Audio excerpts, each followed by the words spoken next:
Richard Moxley was my guest back on episode 284 in February, where we talked about mastering your credit and winning at the credit game. Today, Richard is back and we'll talk about rebuilding bad credit starting right now. This is Debt Free in 30. Here's your host, Doug Hoyes.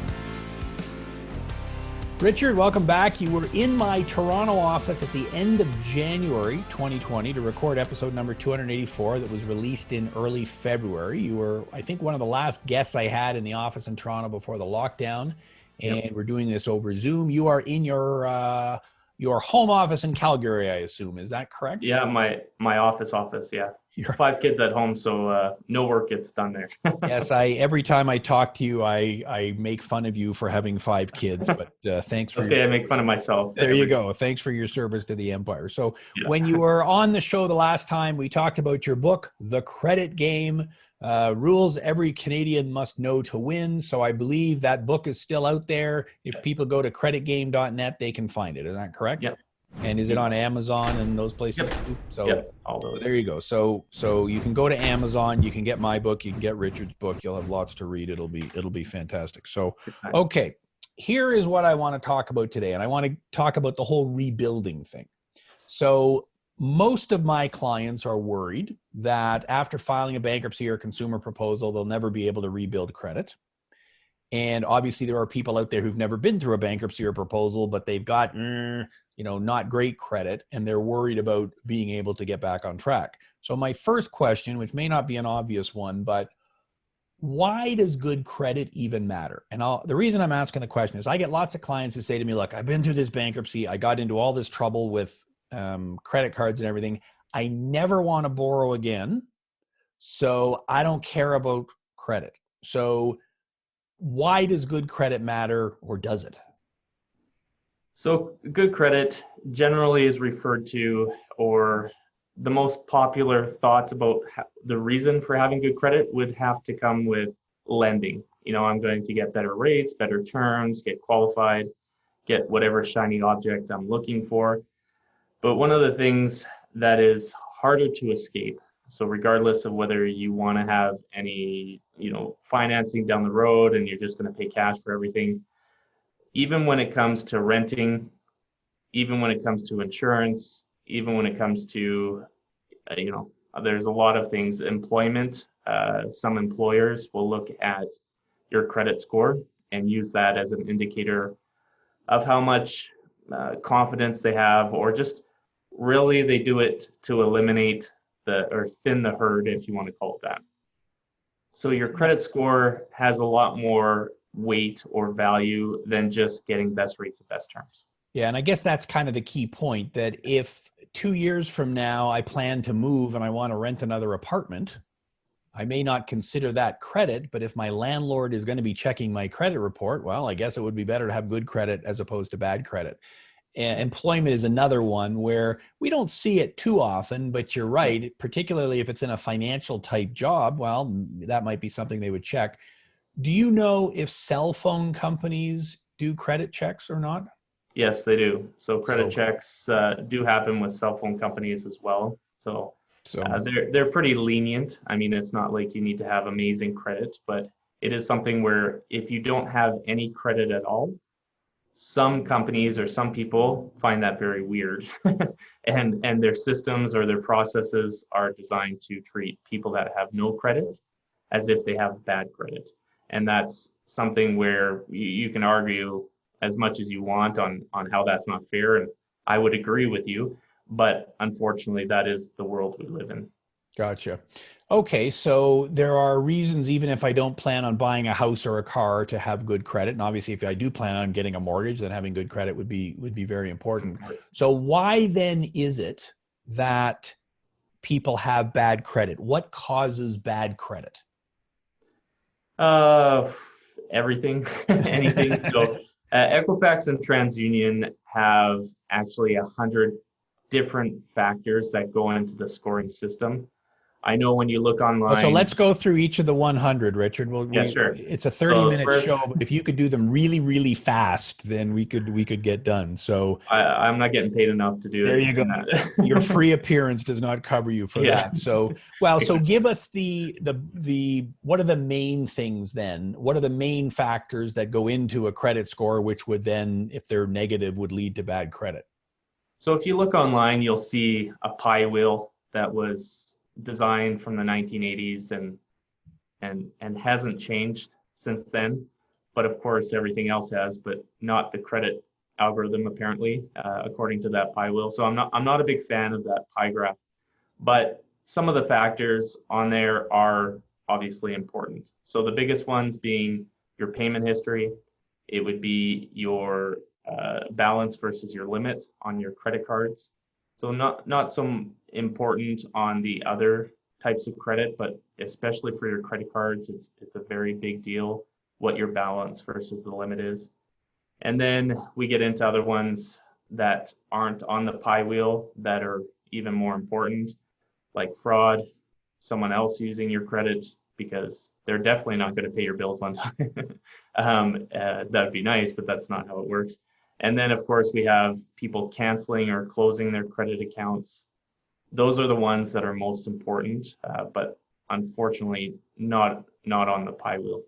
That's very interesting Yeah. because I know what you're talking about the pie wheel. And in my head, I'm sitting there thinking, okay, well, 30% of it is based on your history and 20% is and that's kind of how we all think about it, right? Yeah. But there are all these other factors, and you gave us, a few of the 100.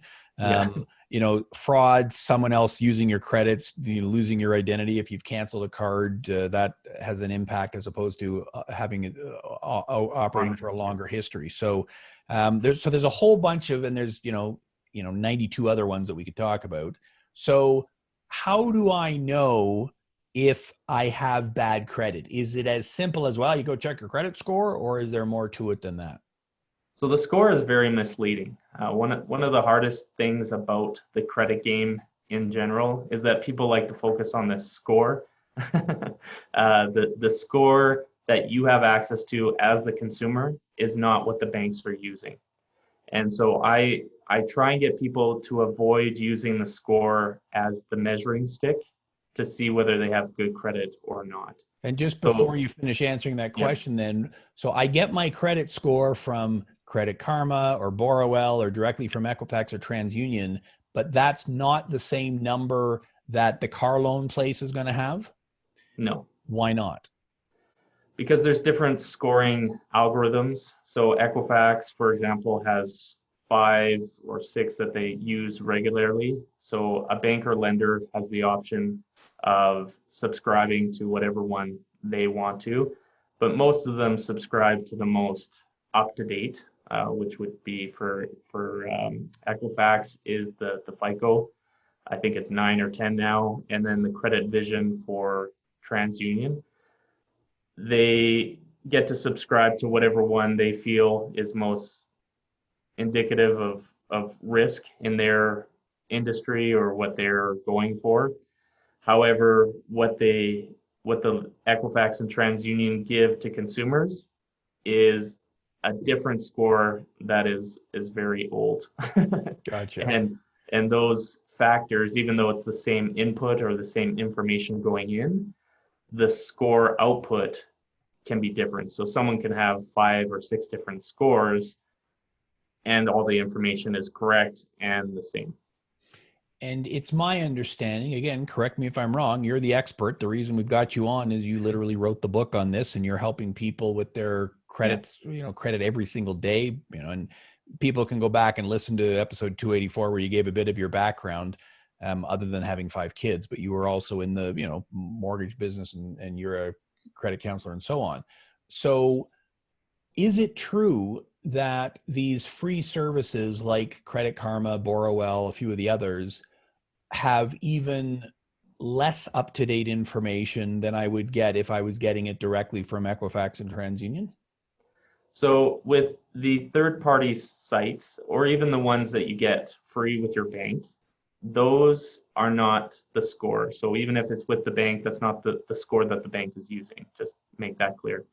But to answer your question, is these are snapshots that they get, and every 30 days generally they take that snapshot, and that is what you're getting emailed. So when you get that email saying come back, your credit score has changed, that is a snapshot in time. And then if you go and pull your Equifax or TransUnion directly with the credit reporting agencies a different day, then most likely that information will have changed, because the creditors don't just report, like all your creditors report at different times. And so that information is constantly changing, which also adds to the confusion if you're chasing the score. Yeah, and you and I are both on the same page. We're not a big fan of chasing the score because for one reason, well, as you just said, it keeps changing. It's confusing. And the bank is not using the same score you're looking at anyways. So are there any other things that contribute to a bad credit score then that we haven't talked about? I think you pretty much covered them all. So let's talk about then, what's the problem? What are the barriers to improving my credit? Why can't everyone just do a bunch of things and get their credit up? Is it, what's the problem there? So you can, but the biggest barrier is knowing what to do. I mean, I know my car can be fixed. How to fix my car, that's a different scenario. So there's different experts. Obviously you take your vehicle to a mechanic and your taxes to the accountant, and each person has a kind of their specialty on what they do. So that is what the book's about. That's what everything I do is about, is to try and help consumers or Canadians know what those rules are so that you can play the game to win, as opposed to being controlled by this mysterious score that always changes and you don't understand. So let's get into some practical stuff then here. Yeah. And again, the book has many chapters, so probably best if people just get the book and go through it, because you kind of go through it from start to finish. But what are some steps to rebuilding credit, and how long would it typically take? So maybe, I guess that's two questions. So give me some ideas of steps that the average person could take to either rebuild or improve their credit score. So one of the biggest misconceptions out there is if you have bad credit, whether it's through a bankruptcy or proposal or just high debt or missed payments, whatever it is, that is just a snapshot in time. And what's nice about the scoring system or the credit game in general is that the past can be left in the past. However, in order to really improve your credit or start rebuilding, you have to start telling the creditors or potential lenders or people that are looking at your credit report that you have changed that story. So if there's black marks on your credit report, that's going to stop you for the meantime. However, if you can put new good information on there, then that outweighs, because the scoring system is most focused on what you have done in the last couple of years, as opposed to the 6 or 7 years that it's recording on there. So recency is the most important thing. The older stuff is, the less important it is. And I guess that's kind of the way life is too. Right. If I want to get healthy, well, the number of push-ups I've done in the last 6 months is more important than the ones I did 10 years ago. And the food I've eaten recently is more important than what I ate in the past. And so if I want to get healthier, well, if I start eating healthier, then I will eventually get healthier. And I guess you're talking about the same thing with respect to a credit report.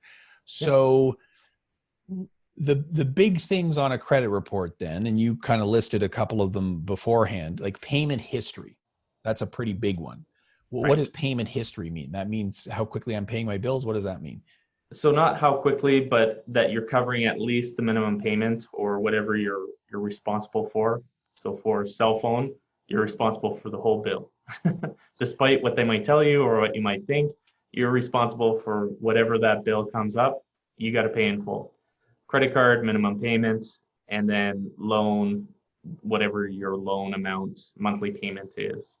And so those responsibilities, I get a lot of time where I talk about missed payments, and the person's very quick to say, well, I didn't miss it. I was just late.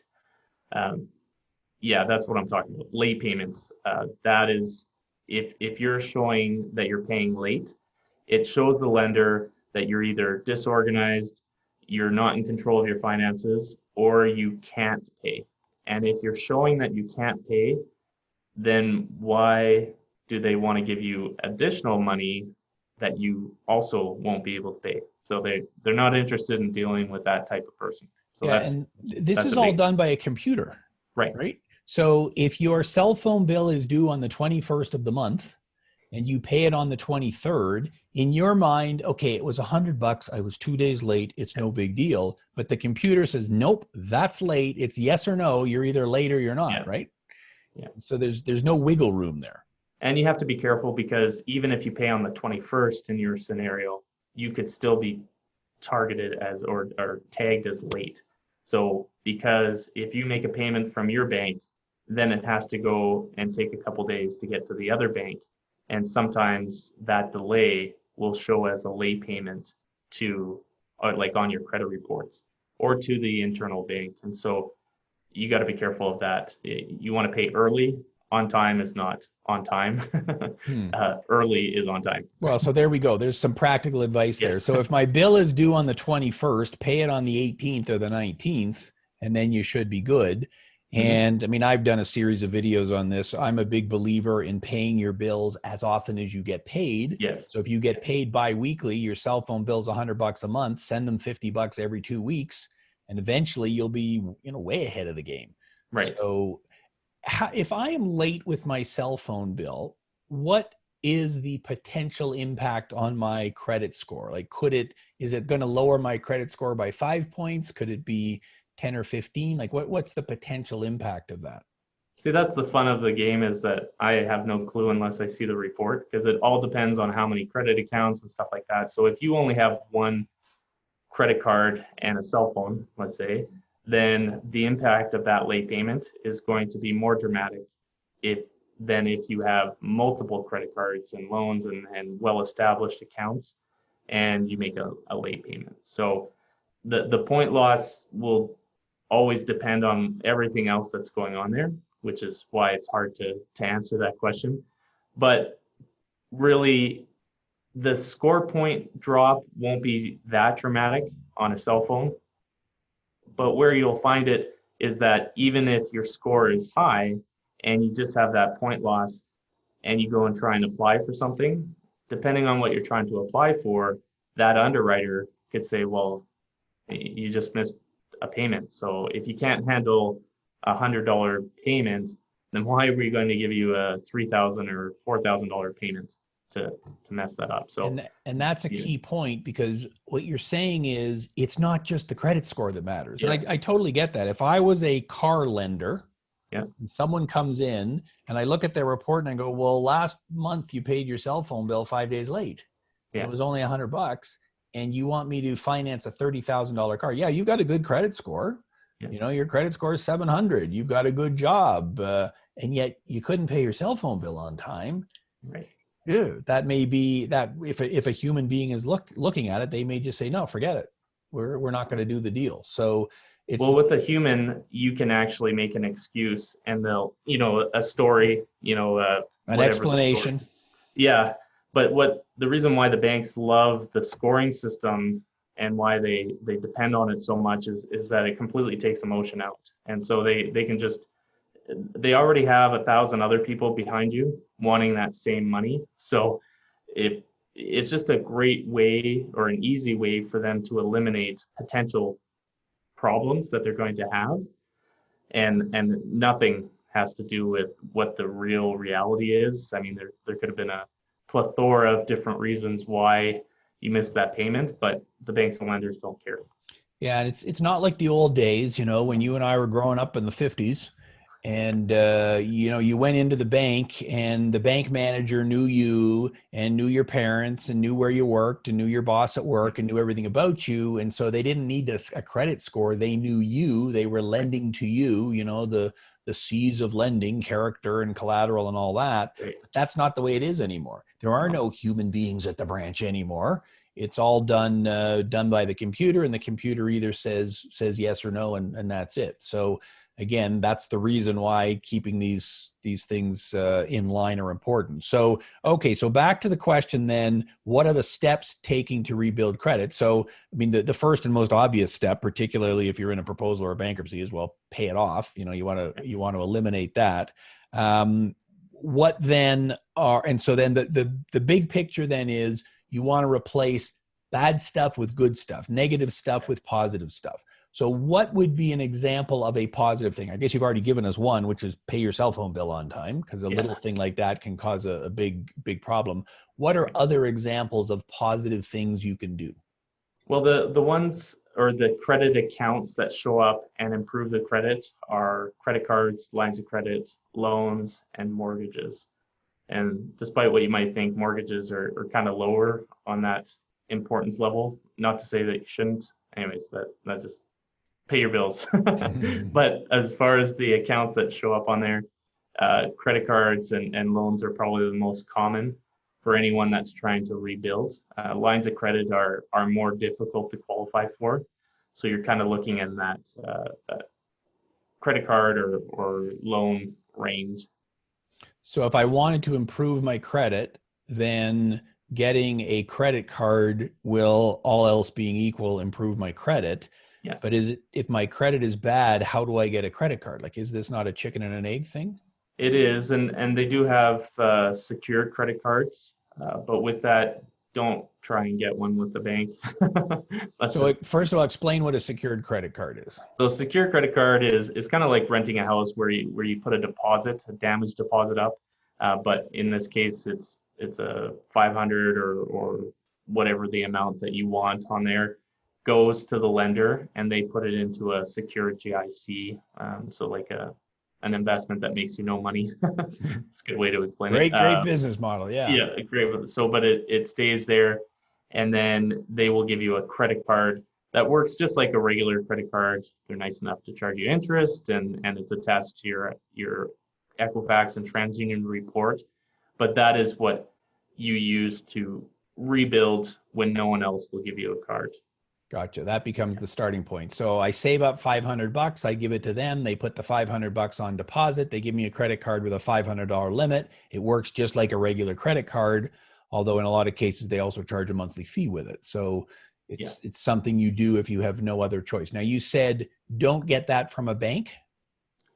You can. I mean, it's great if you can, but most likely your bank is not your first choice, because that's not the business they're in. They don't want that hassle. So yeah, they want to deal with you after you have reestablished your credit, not while you're trying to establish. So I for an example, I had a client, he was in a proposal, and his dad passed away, and so he had literally over $1 million sitting in his bank account because of the payout from his dad's death. And his lender, won't mention who, but his bank would not give him a secured credit card for $1,000 or $500, anything. And he literally had $1 million in his bank account. So yeah, it's just their systems. They're just not into giving secured credit cards. I'm guessing he's probably not banking at that bank anymore either. So, okay. So getting a secured credit card would be the first step. And then the next step would be to be getting either an unsecured credit card or some kind of loan then. Is that?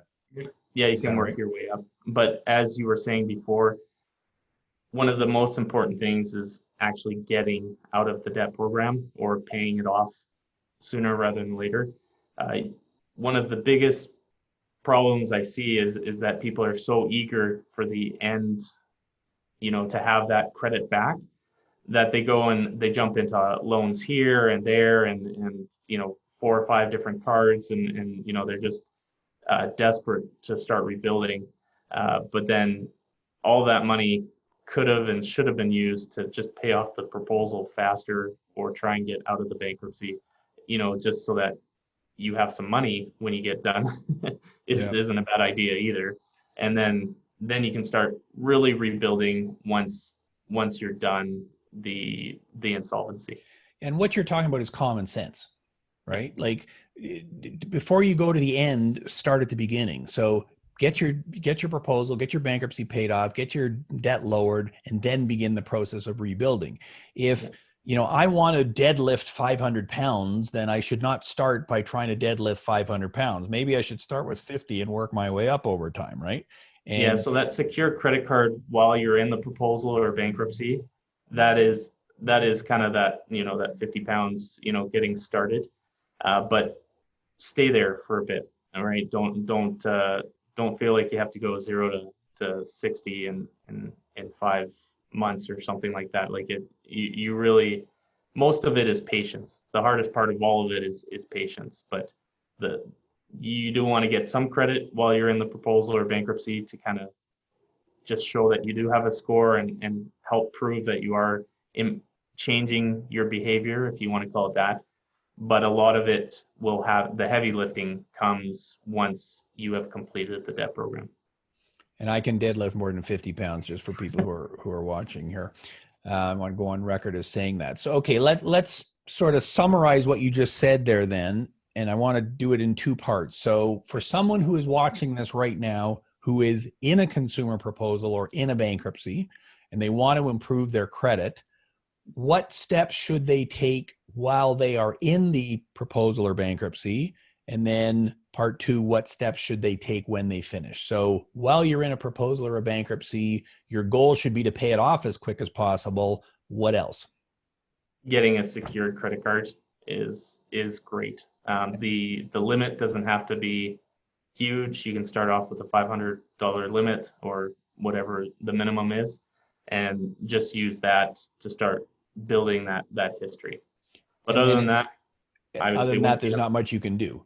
There's not a ton. I mean, you can start showing better, like what I call sucking up to the banks. If you're trying to reestablish with a certain bank, you can try and put money away in an RSP or show that you're putting savings away, but that won't affect your score at all. So really the credit card is rebuilding the score. And then as soon as my proposal is paid off, I'm discharged from bankruptcy, then what? Then you would want to get copies of your credit reports, both Equifax and TransUnion, and make sure everything is correct. So one of the most challenging parts for someone that's going or trying to rebuild is they're doing everything right, but they miss that part where they have to make sure everything's correct afterwards, because legally they're discharged. Legally, they don't owe any of that money, but they're trying to rebuild. They're trying to get additional credit, and everyone keeps on declining them because there's still balances or errors or issues still on the report that need to be updated properly. So clean up your credit report, make sure if there's errors, they get corrected, correspond with the credit bureaus on that. And then if I qualify, perhaps because I've already got a secured credit card, the next step would be to get a small credit card, I guess. Yeah. I mean, you could go for another secured credit card, but at that point, if you've had 9 months or generally at least 12 months with a secured, then you can start looking at some unsecured credit cards. Once again, the banks probably won't be your best friends on this. You would have to go for smaller lenders that are not major banks. But depending on your finances, you might be able to get a major bank on board. But some of them or most of them would say, we want to see a year or 2 after you've completed before we give you the good stuff. Right. And so I would go to, perhaps it's, one of the non-bank type of credit card companies. Perhaps it's a retail lender, something like that, at a department store, something like that. Once I've got that, then my ultimate goal, in other words, to get to sort of the good level, I've heard you say before that, 2 new trade lines, so credit cards, loans, whatever, with an authorized limit of $3,000 or more sort of puts you up into that really solid tier. Is that still accurate advice? Yeah, you bet. So the biggest thing, especially if you're trying to rebuild for mortgage financing, is having two credit accounts established after the proposal or bankruptcy is completed, and getting those limits eventually up to 3,000. Don't concern yourself too much with the limit when you first get started, because, well, unless it's a loan, of course, but for credit cards, they generally will start you lower, and then you have to prove yourself. But after 12 months or so, you'll generally get a limit increase. So 3,000 is kind of the ideal. Gotcha. And it's, again, this takes time. I think that's the, if I want to get in shape or lose weight, I can't do it in 10 minutes. And it's the same with this. You start with the first thing, get the proposal or bankruptcy paid off, save some money. After a few months, you get a credit card, a few more months, another credit card, a few more months, you get the limits up. So it's going to take more than a day, but it doesn't take 100 years either. That's right. Yeah, there is a light at the end of the tunnel. That light generally being, a year, 2 years if you're looking for mortgage financing. 2 years after completion, you can get back to the best rates, best terms, as long as you've established and done everything you need to. Yeah. Yeah, you've got a decent source of income, you have a job, and so on. And in fact, that's pretty much a CMHC rule, right? They will not give you CMHC insurance, so mortgage insurance, and that would be what you need if you're getting a mortgage and you have less than a 20% down payment. You need mortgage insurance. CMHC will not do it if you are less than 2 years out of your proposal. Is that correct? So a bankruptcy, yes, and they would prefer 2 years with a proposal. I have had some people that are very strong otherwise get in there kind of a year after, but typically speaking, if you're just kind of doing the 5 or 10% down and it's more basic your finances, then most likely you're looking at 2 years. You might be able to get an exception at 1 year with a proposal, but bankruptcy, almost always it's 2 years. Don't talk to us before then. Yeah, and I've certainly seen cases, I'm sure you have too, where someone, 1 year and 5 days less than 2 years applies for a mortgage and gets declined. They wait 5 more days and then, oh, boom, you're over the 2 years. The computer says yes. Because again, it's a computer doing it, right? Exactly. Yep. So they have their rules, and if you fit, great. If you don't, then they'll just decline you. And that's just the way it works. So, okay, excellent. Well, that's some very good practical advice. How can people find out more about you? What's the website? So creditgame.net is the website for the book and all of the services that I offer and all that stuff. And we are recording this in the year 2020, the year of the virus. And I understand that you have some new stuff that's going to be coming out in 2021, some online courses to help people who've been through a bankruptcy or proposal rebuild. So check back in 2021, and that will all be on the creditgame.net as well then, right? That's correct, yeah. And it's creditgame.net. There's no the in it. It's just creditgame.net is where they can find you. And you also provide in-person over Zoom consultation. Well, so, depends on what 2021 gives us. Exactly. People will be watching this in the future and will remember back in the before time and the after time. The whole point of your book is that you go through all the things someone can do to improve their credit. So they don't need you. They can go through the book and do it themselves. Thanks, Doug. They also don't need someone to change the oil in their car, but sometimes it's better just to hire someone to do it. So if I have had credit challenges in the past and there's stuff on my credit report that needs to be cleaned up, and I'm not really sure about how to do it and which forms am I supposed to be filling out and what I need to send the credit bureau, then people can hire you to do that. They can do it themselves, but the advantage of paying you a few bucks to do it is you've got more direct access to the credit bureaus and you know exactly what information they're looking for. Is that correct? Yeah, it's basically just speed. If you have if you have months or, years to kind of play around with it, then by all means, you can definitely do it yourself if you have the time and want to spend that time. My specialty is more how quickly everything can get corrected, just because I do have that direct access to Equifax and TransUnion. So you can actually fire up your computer, push a few buttons, and get the information to them, as opposed to the way we have to do it, which is sending it in and hoping they get it. Yeah, I'd love to write a book on how to speed up that process. Yeah. But for the consumer side, there's essentially no way to do that, which is why I had to leave the mortgage side of things to focus on credit full time anyway. So excellent. And you're doing a great job with it. thank you. Richard, thank you very much. Once again, the name of the book is The Credit Game. And if you go to creditgame.net, you can get copies of the book, and you've got a bunch of other information on your website. So Richard, thanks very much for being here today. You bet. Thank you. Thank you. That is our show for today. Thanks for listening and watching. And if you're watching this on YouTube, please hit the like and subscribe button. Until next week, I'm Doug Hoyes. That was Debt Free in 30.